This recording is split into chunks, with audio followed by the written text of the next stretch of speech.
Hi, this is Scott Garibay, and today we're going to talk about Dungeons and Dragons, and we're going to talk about Dungeons and Dragons, the product, now being part of the international space race. Yes, that is shocking. You're right. That's really odd. Let's talk about this, okay?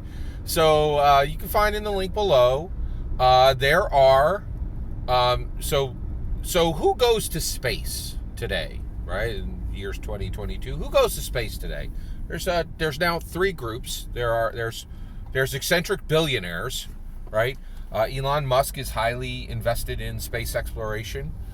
Jeff Bezos is highly invested in space exploration.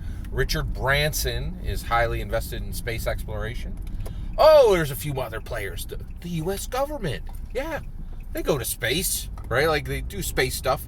They get crushed by Elon Musk and Bezos. NASA's attempts are literally embarrassing compared to what eccentric billionaires are accomplishing.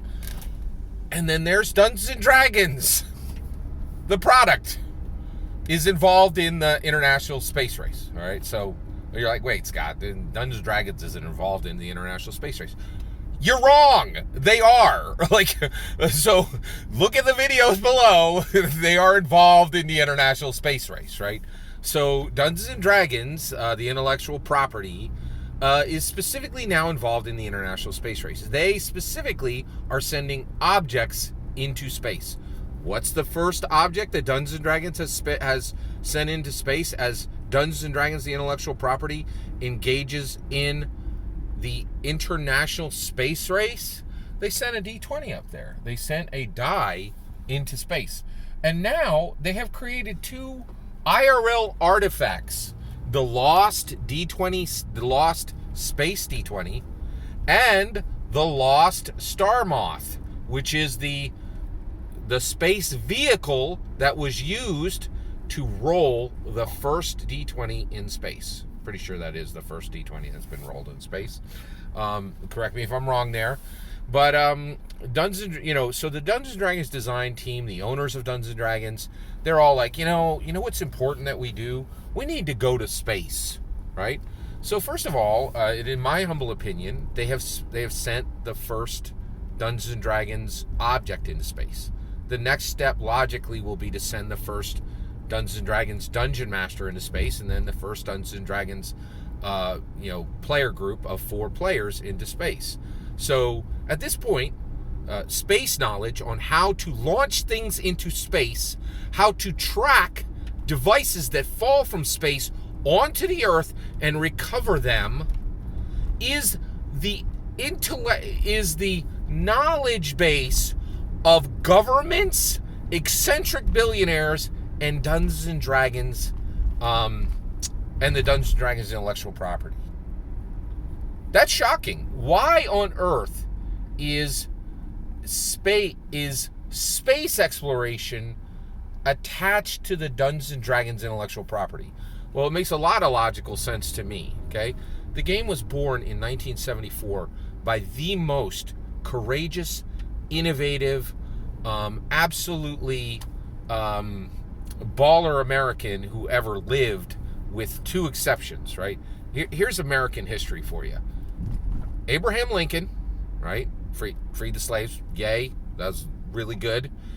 Harriet Tubman, epic adventurer, right? Just like, hey, let me help you run to your own freedom, right? Gary Gygax. He transformed human narrative for all of history. And so he brings Dungeons and Dragons in 1974. And from that point on, Dungeons and Dragons slams into the earth, just spikes into the earth, and becomes a catalyst magnet. It draws charismatic, confident, intelligent people to it, and it never, ever lets them go. And once it has its grasp on them, those people are fundamentally changed forever. Gary, in 1974, built 4 pillars into the game. 3 pillars into the game. Combat, interaction, exploration, right? And he said to everyone who would ever touch Dungeons & Dragons, You combat the deficiencies of your life. You interact and make deeper, better, more robust relationships with every human and every living being that comes into your proximity. And you never, ever stop exploring the dungeons around you. There are no limitations to where we will go. There are no limitations to what we will do. This space exploration is attached to Dungeons and Dragons because it has to be, right? Everyone who is around Dungeons and Dragons for even a small, if you get serious about Dungeons and Dragons, you cannot stop combating your own deficiencies. You cannot stop making your interactions, your relationships deeper and more robust and more profound. You absolutely cannot be held to this planet. Gary's call to exploration said, do more, be more, take the stars. And that's why Dungeons and Dragons, the intellectual property, is now massively connected and engaged in the international space race. We got our D20 up there. I'd like to be the first dungeon master they send up there. Do you want to be the first player they send up there? Gary's legacy draws it, demands it, pulls us to a higher level of humanity and says, you are never bound to anything. You are not bound to this mortal coil. You have 1,000 mouths, 1,000 hearts, unlimited identity, right? Your relationships cannot be normal relationships. They have to be better. They have to be more robust.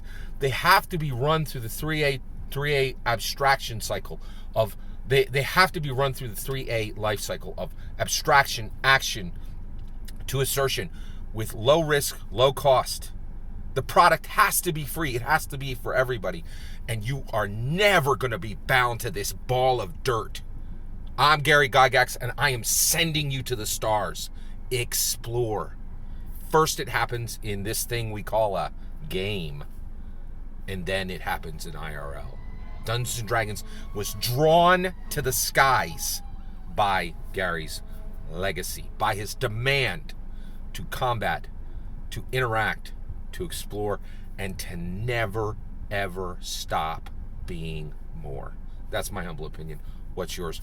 Why did Dungeons and Dragons go to space? I'd love to hear your thoughts. Let me know in the comments below. Please consider liking and subscribing, and have a wonderful millennium.